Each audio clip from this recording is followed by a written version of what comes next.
Okay, contrary to popular belief, I've actually tried to teach myself German for the last year and a half, and it's been going great. There were some bumps in the road though. You guys have probably seen those on my channel a little bit. I had some moments where my pronunciation wasn't the best, and I've been trying to learn in the most unorthodox way possible, which has been good and bad.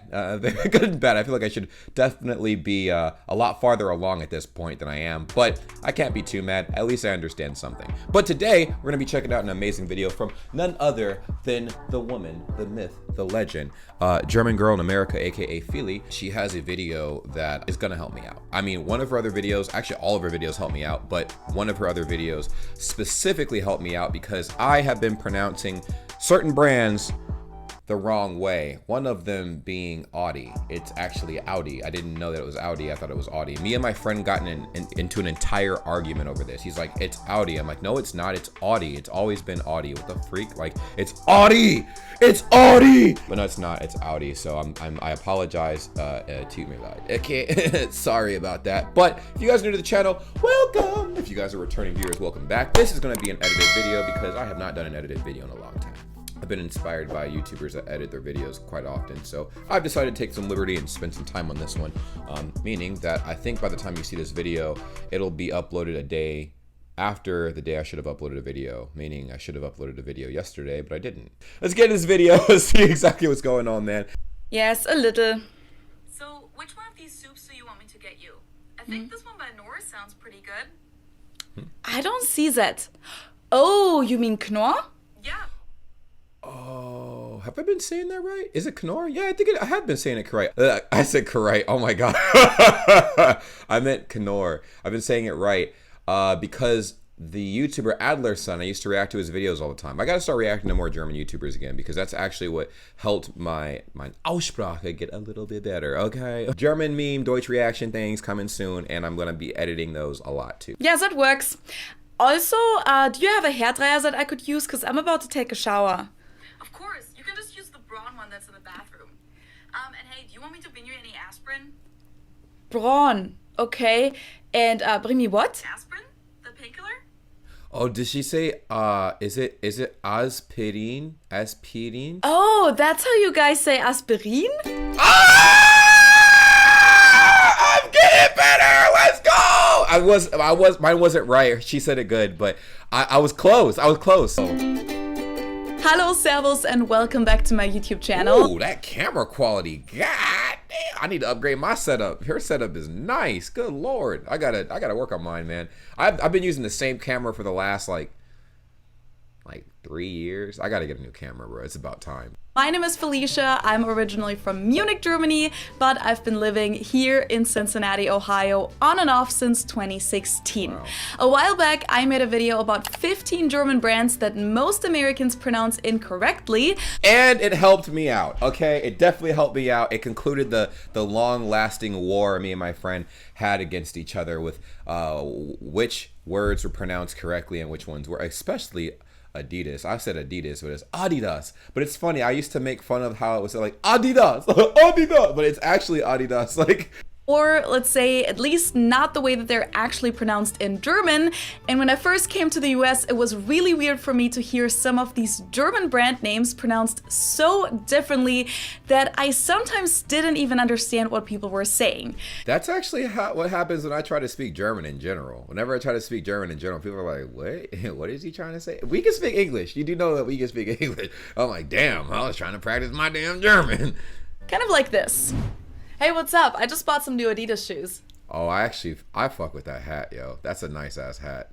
That's dope. That's dope. All right, I know I'm probably gonna have to cop that. What shoes? Adidas? The brand? Never heard of it.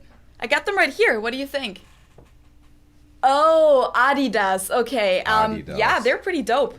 I got some amazing feedback from you guys for that video, and it was also fun to see that a lot of people didn't even know before that brands like Adidas, Puma, Nivea, or even Aldi. Nivea, yeah, I didn't even know how to pronounce that one, man. I didn't even know how to pronounce that. German. If you haven't seen the video yet, you can find the link in the info box below, or just click up here on the little eye. And also too, I'll link it in my description too, because she makes really good videos, man. Y'all gotta check her out. Like seriously, like she deserves 1 million subscribers. fit all the brands that are worth mentioning into one single video, and that's why today I have 10 more German brands for you that you probably pronounce wrong, and I also included the brands that you guys suggested and asked me about in the comments. Let's the go. first German brand name that English native speakers pronounce differently than we do in Germany is the language app Babbel, which is Holy shit. I do pronounce that wrong. I say Babbel all the time. Like, yeah, I have to learn like my little German lessons in Babbel. That would hurt, man. I'm not gonna lie, that would hurt. We have a whole series in this channel where I'm learning through Babbel, but I say it's supposed to be Babel, right? sponsor of today's video, so a big shout out to them. In English She got a sponsor from Babbel? That's tough. Okay, good job. speaking countries, they go by Babbel, like I just said it, whereas in Germany we actually say Babbel. Now the German verb babbeln is more of a regional word that is mainly known to be part of the Hessian dialect, but some other regions use this word too, and it means to chatter or to babble. So yes, the English word Babbel actually means the exact same thing as babbeln in German, which is why the name of the language app works perfectly in both languages. That's cool. That's actually pretty legit. That's crazy. I was low-key scared that like the people at Babbel like look at my channel and be like, this man's going through the lessons in a YouTube video. I know that you guys are very interested in pronunciation and languages in general, and that's why I'm very glad that Babbel could sponsor this video, because whether you want to learn a language to connect with your heritage, I know many of you guys have German heritage, or to invest in your professional growth, or maybe just for future travel plans and self-improvement. True that. I can definitely co-sign this. Babbel is 100% effective. Now, last time when I talked about the German discount supermarket Aldi, I briefly also mentioned Lidl, but I didn't go into detail at all, and you guys asked me in the comments how to pronounce it correctly. Lidl. I'm not sure. Like, I think people here in America would pronounce it little. Little, obviously, or Lidl or whatever. Americans I know say something like little, while the correct German pronunciation is Lidl. It might be a little hard to say, but I think it helps to know that both of the L sounds are light L's that you pronounce with the top of your tongue. So it's Lidl. Lidl. Instead Lidl, like dreidel, but no, it's not like dreidel, but it's like Lidl. Did I say that right? in Germany, they've been around for decades, but in the US, they only opened their first location in 2017. What? Wait, hold, pause. Wait a minute. They opened up a Lidl in the U.S.? Where? Is it on the East Coast or the Midwest? Like, I'm on the East Coast because I'm about to look it up now. If they have a Lidl here, you know we got to do a Lidl review. Well, many of you guys have probably never even seen a Lidl store here. True. We don't have one here in the Cincinnati area either, but fortunately we have 2 Aldi locations, and I actually do most of my grocery shopping there because the prices are significantly lower than at your normal American grocery store. True that. I told you guys my story. I used to go there all the time in high school and stuff to go grocery shopping. Groceries are way cheaper at Aldi, like 100%. And I just love the concept of being in and out of there within 20 minutes or less. Absolutely. Aldi actually has over 2,000 stores in the US, while Lidl only has around 100 currently. Yikes, that's pretty small. But I gotta see where these locations are though. Like, is there any by me? Give you guys a little background information. Lidl is the main competitor of Aldi, and they basically copied the concept of Aldi with Literally, bro. Okay, the biggest comparison I can say, you have like Walmart and Costco, or like, okay, I should say that, Sam's Club and Costco. They're the same fucking store, same store. They sell the same exact things, but Costco and Walmart are they're just different. They have different names, but they're the exact same style store. It's insane. It's almost creepy when you look at the interior of both. had been around for about 10 years when Lidl first opened up in 1973.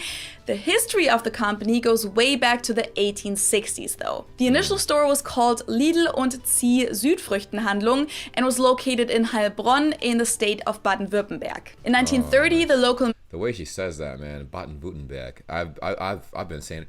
Baden-Württemberg, you know what I'm saying? Baden-Württemberg. I've been saying it wrong, man. Baden-Württemberg. Like, that's so clean. Eventually my German will be like 1/100th of that, you know? Merchant Josef Schwarz joined the company, which was then renamed Lidl und Schwarz KG, and it became a wholesale business. After it was completely destroyed in World War II, they rebuilt the business within 10 years and then opened their first discounter retail store in 1968. And from the beginning, they had both their smaller discounter stores with a rather limited selection called Lidl, and their bigger full-range stores called Kaufland, and both of these stores still exist to. Kaufland is interesting because I think I've seen this in GeoGuessr. You guys have seen me come across this several times in GeoGuessr. Kaufland, that's interesting. What's the next one? The next one that many of you guys asked about is a beer brand or brewery from my hometown Munich, and it's spelled like this. I'm assuming. Whoa. Okay, now that I know how to actually speak some German, I'm gonna try to pronounce this before she says it right. Is it Löwenbrau? Löwenbrau. Letters is what throws most of you guys off, and I can totally understand that because those are really difficult sounds to make for non-German speakers. So I've heard Americans pronounce this brand many different ways, especially because I've been to Oktoberfest with Americans, and this tent by this brewery is actually. Oh, I've seen this! I haven't been to Germany, but I've seen this in a lot of images. When you type in Oktoberfest, this is one of the images that pops up. One of the more popular ones among tourists, let's phrase it that way. Not necessarily my first choice, but they usually try and say something like Lowenbrau, something along those lines, which might be kind of hard to understand for German native speakers. They'll be like, Löwenbrau? You know what I'm saying? I'm probably saying it wrong too. Especially if it's mentioned out of context. The correct German pronunciation is Löwenbräu. Oh my god! Oh my god! I was so wrong, bro! Ah! Dude, how? Oh shit! Oh my god! I could not have been more wrong. Go give her a subscribe, man. She taught me a lot already, man. Just go ahead and subscribe to her. If you haven't subscribed by the end of this video, something wrong with you, okay? Löwenbräu. The Ö is like making an O sound, and then you kind of close your mouth a little like this. O, Ö, O, Ö, O, Ö. I feel really dumb doing this. And then the A umlaut U diphthong is pronounced Oi, so like O-I in English, like in coin. What's also important to know here is that the German W is pronounced like in English V, so V, and the R is pronounced in the back of your throat, like in French, R, but if you can do a rolled R like in Spanish, that works too. So see, y'all are getting on me about my double R, man, but it works, okay, it works. If you put it all together, it's Löwenbräu.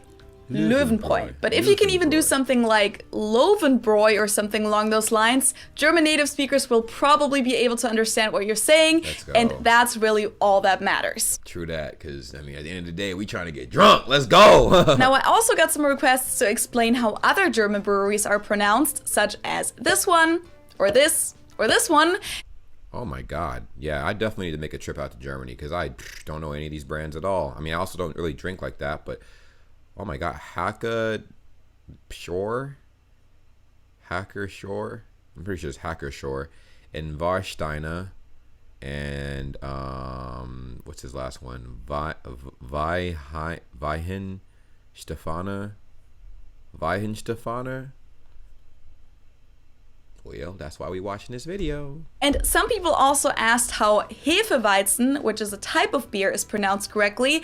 And I figured since it would be a little much to squeeze all of that into this video, would you guys want me to make a video just about the pronunciation of German beer breweries? Yes, please. Yes, please. Because I'm not trying to embarrass myself when I get out there. Yes. And beer types and maybe some background knowledge about it too. Let me know in the comments below. But to get back to Löwenbräu, the name was first mentioned in the 1700s, which actually makes it one of the newer traditional Munich breweries. I know it's pretty old for American standards, but a predecessor of the brewery was first mentioned in the 1500s. The next one is actually the world's largest insurance company. It's based in Germany, and it's also the namesake of a big soccer arena in Munich. What? The biggest insurance company? I can only think of Geico, but is it Geico? No, it's not. That's car insurance, bro. I'm tweaking. Let's go. Most Americans call it Allianz. Allianz? Is it Allianz? Allianz? The correct German pronunciation is Allianz. Allianz. Yeah, let's go. We got one. Yeah, we got one. And the Allianz Arena is Allianz Arena in German. Allianz its official Arena. name is Allianz SE, and it's one of the oldest insurance companies in Germany, founded in the year 1890. It was founded in my hometown Munich, which is also where their headquarters are today, but they actually started the business in Berlin and then expanded quickly to other countries such as England and the US. In the following years, they went public, and soon afterwards, they had to pay out huge amounts of insurance money to victims of the San Francisco earthquake in 1906. And also in 1912 after the sinking of the Titanic. During Jesus, I didn't realize that the sinking of the Titanic was that recent. the Nazi era, then, they had very close connections to the NSDAP and even to Hitler personally. Their board chair, Kurt Schmidt, even became the Minister of Economics of the Third Reich in 1933, and he also became an SS honorary member. After 1940, Allianz also insured a lot of parts of the concentration camps, such Oh, damn. as armament sites, inmate shacks, material store, and vehicle fleets, and they also came out to inspect them regularly. They also profited by taking over Jewish insurance houses and their clients whenever they got deported. Today, Allianz operates in over 70 countries, has more than 100 million customers worldwide, and they also created a permanent exhibition on the internet and in person about their actions during the Nazi era. Oh, okay. All right, well, damn, that's insane. That's insane. That's a lot of very, very interesting information because I never knew that. I feel like I learned more from the internet than I did ever at school, man. Hey, who else feels the same way? Let me know in the comments down below because I feel like that's exactly what's happened to me. Like, now let's get to the brand that you guys mentioned by far the most in the comments. ooh, I gotta see this. Siemens. Now the Whoa, what? Siemens? I don't even, what brand is this? Is it like a beer brand or something? reason why I didn't include this in my first video is that to German ears, people really don't pronounce this terribly wrong. Now, I've gotten so many comments from people saying that non-Germans pronounce this brand name so differently, and some people even said that to their ears, it sounded like the English word Siemens.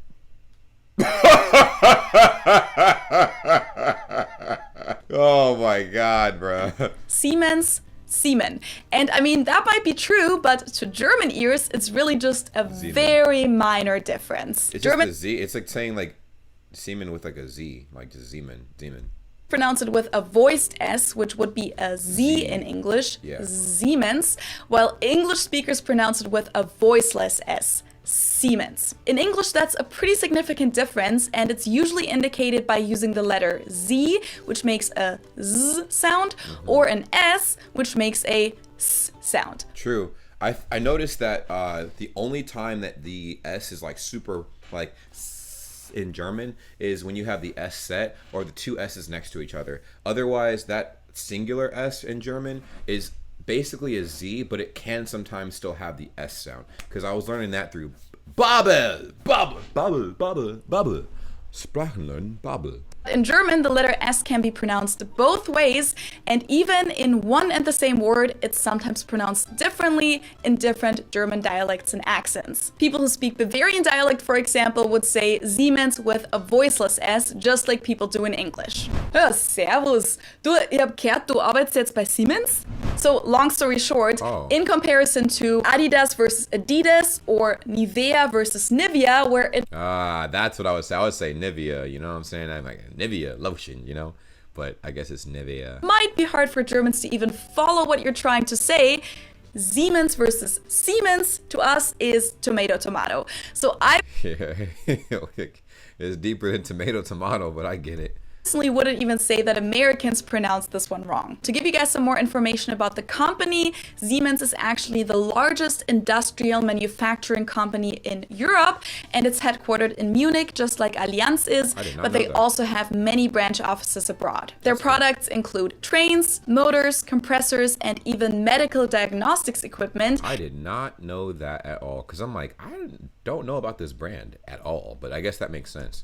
And they also used to make telephones, We always had Siemens phones at home for our landline, but they don't make those anymore. The company was founded in 1847, so a while back, by Werner von Siemens, an electrical engineer and inventor, and Johann Georg Halske, who was a mechanic. Together, they built the first long-distance telegraph line in Europe, which was 500 kilometers long from Berlin to Frankfurt am Main, and since then the company produced a lot of successful... Oh, I forgot I would say Frankfurt am Main, but it's mine. Oh my God, bro. I've been pronouncing so many things wrong.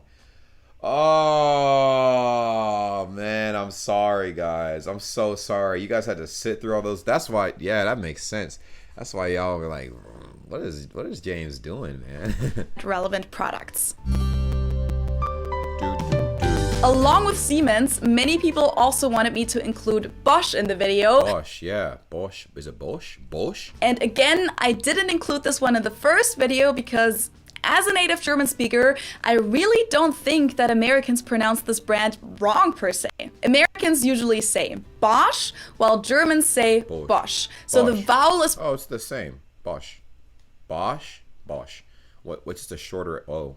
pronounced just a little bit differently here. Bosch, Bosch. It's kind of how my friend Josh and I both pronounce his name differently, depending on whether we speak English or German. We either say Josh in English or Josh in German. By the way, it sounds the exact same for someone who's not paying attention, but the O is shorter in German. if you haven't checked out my podcast, Understanding Train Station, that I host together with Josh, you definitely should. The link is in the info box, or you can just click up here. Now, Bosch is an engineering and technology company headquartered in Gerlingen in the state of Baden-Württemberg, and the company was founded in 1886 by Robert Bosch. It started out as a small workshop in the back courtyard, but over the years, the company has become a leading automotive supplier. And just like almost all of these old German companies that survived World War II, Bosch was a company that profited from the Nazi regime. Ooh, shit. So they probably had to issue a statement and stuff after all that too,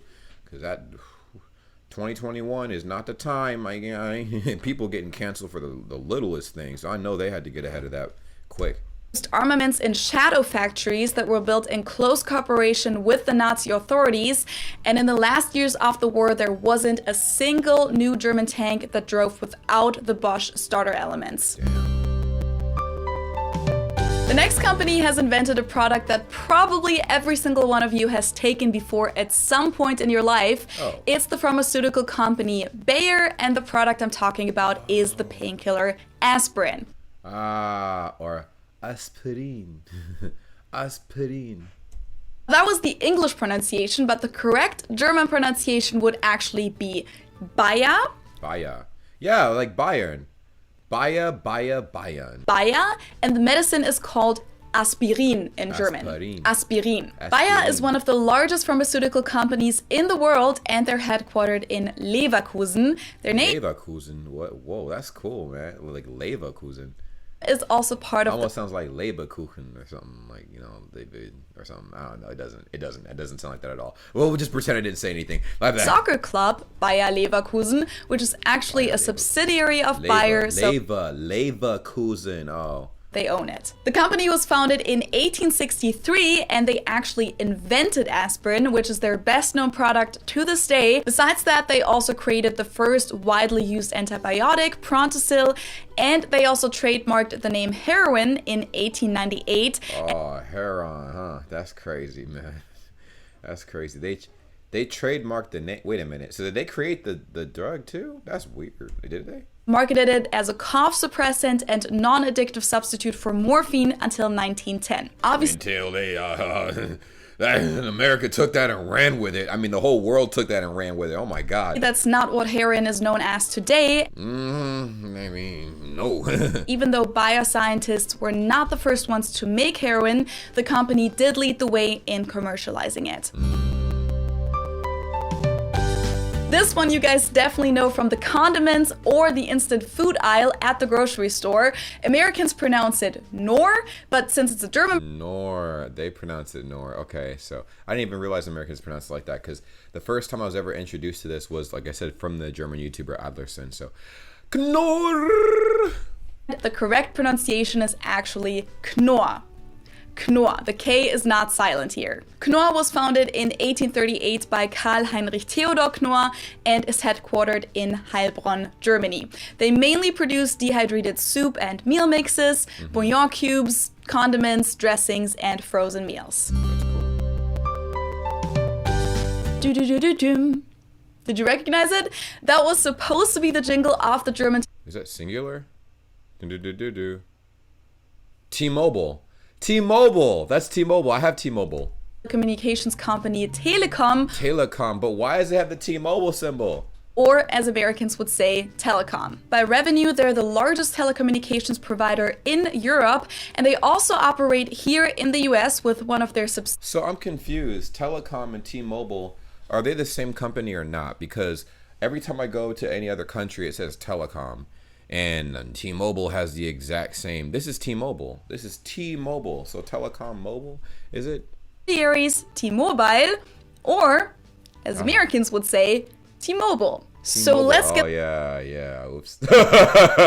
straight. It's a German company, yet they chose an English name for the subsidiary. True. But even though it's English, it's pronounced differently in Germany and the US. True. T-Mobile versus T-Mobile. Why, I cannot tell you, but I do know that in the UK, people pretty much pronounce it like we do in Germany. They say T-Mobile. So yeah, that was really weird for me when I first came to the States and I actually got a phone plan at T-Mobile, and I was 100% sure that I knew how to pronounce this brand, just to find out that for some unknown reasons, Americans tend to pronounce the word mobile as Mobile, and they completely forget the I. They said, fuck that I, and they threw that shit out of there, man. mobile. By the way, T-Mobile US is one of the biggest cell phone providers in the States, True. next to AT&T and Verizon. Verizon is mad, bro. If you guys got Verizon, you're pretty much safe for life. Like, you can go anywhere. You can go in the ass crack of the desert and literally get good signal. T-Mobile is really good, too. I've had T-Mobile since I was... How old was I? I've had T-Mobile since I was 15 or 16. I'm 26 now, so a decade. Been around here since 2001 when Telekom took over the American company VoiceStream. Speaking of T-Mobile, I had to include Playmobil, which is a German line of toys produced by the Brandstätter Group in Zirndorf, Germany. Playmobil was first introduced to the German market in 1974, and they quickly exported and licensed their products internationally. Well, I wouldn't know anything about that. I don't really play with toys at all, literally at all. Major competitor to Lego toys, Lego in German by the way, which are originally from Denmark. Now, just like T-Mobile, they picked an English name for this, Playmobil, but unlike how they did it with T-Mobile, they kept the German pronunciation of it for the American market too. In the US commercials, they call it Playmobil as well, even though in everyday life I've also heard Americans pronounce it as Playmobil, which sounds very different. And yeah, I think I accidentally pronounced it that way when I was looking at this. I said Playmobil. Oh, that's interesting. Playmobil. somewhat wrong. True. If you've ever bought a hairdryer or an electric razor in the US, or in any other country really, you've probably come across the brand Braun, which is a German consumer products company founded in 1921 and based in Kronberg im Taunus. Kronberg. Wow. Wait a minute. I think I know somebody from Kronberg. That's insane. Particularly well known for their industrial product design from the mid-20th century, which included electric razors and record players. That's like close to Frankfurt. That's by Frankfurt, isn't it? Now, I honestly always thought that Americans pronounce this one pretty much like we do in Germany, Braun or brown with an American accent, which would have made sense because braun is the German word for the color brown. But when I did some research for this video, it turned out that Americans and British people too actually pronounce this brand Braun or Braun, something along those lines. Braun. That makes sense. They do. They definitely do that. We do that. We do that. I said they, like, Americans are not me. Like, I'm definitely American, and I'm pretty sure I would pronounce it brown now, but I'm pretty sure before I think I would pronounce this brawn for sure. Which sounds really weird to my ears. Fun fact, Braun was actually bought by the American Gillette company, which Oh, okay. Was then bought by Procter & Gamble in 2005. So today, Braun actually belongs to Procter & Gamble, which is located in Cincinnati, Ohio, which is where I am right now. So we've kind of come full circle here. That was pretty awesome, and I definitely would like to see a German brand pronunciation thing. That would be insane. Because I know if I make a video like that, I'm about to get hella dislikes, because you know I do not know how to speak very good German. I'm learning, but I am nowhere near perfect at all. In fact, I got a lot of work to do. But it's been a privilege and an honor watching this video with you guys and kind of going through the motions and trying to nail these pronunciations down, because I got all of these wrong minus maybe one or two. So let me know what you guys think in the comments down below. Go ahead and subscribe to Feely. Get her to 1 million, yo. Get her to 1 million. She deserves 1 million, bro. Like, she's literally like, I don't know, like she's like the ultimate teacher. Like, she definitely like has taught me so much, so much through these videos and stuff like that. I need that, because you know your boy's ignorant. So anyways, love you guys. I'll see you soon. This is Beta. It's the boy. Ciao. Well, what a pleasure it is to see all of your beautiful faces at the end of this lovely video. Subscribe if you haven't already. I'm sure you know, as I've mentioned in the past, we do have a Discord that's linked in the description down below, and we would love to have you a part of the world's greatest community ever, Bray Gang. Yes, if you've made it to this point in the video, you're officially a part of the community. So go ahead, join the Discord server. Link is in the description down below. And we also have other social media as well, like Instagram, Twitter. We're live. We go live on Twitch quite often as well. So it would behoove you to, you know, go ahead and subscribe to the Twitch channel at twitch.tv/JamesBrayGang. Join the cause and be a part of the greatest, literally the greatest community ever. Okay, it's simple. Just go ahead and do those little things. We're trying to grow on all these little platforms and everything, and it really means a lot. Now, I know you guys stumbled up across the channel and you're like, what does this guy post? Like, what kind of content does he post? Reactions, vlogs, pretty much whatever comes to my mind. All right, it's random content. I don't know what I'm gonna be posting 10 years from now, but I do know that you can stick along for the journey, and it really means a lot. Now, for every single person that subscribes and follows all of the accounts that I have made, and all the links will be in the description down below, that's an automatic entry for any future giveaways I decide to have. I'll remind you when the giveaways take place, but you'll be surprised what I will be giving away, because you guys have supported me so much up to this point, and it's only right that I do the same thing back. Thank you guys so much for being amazing, and I will see you in the next video. Take care. Peace.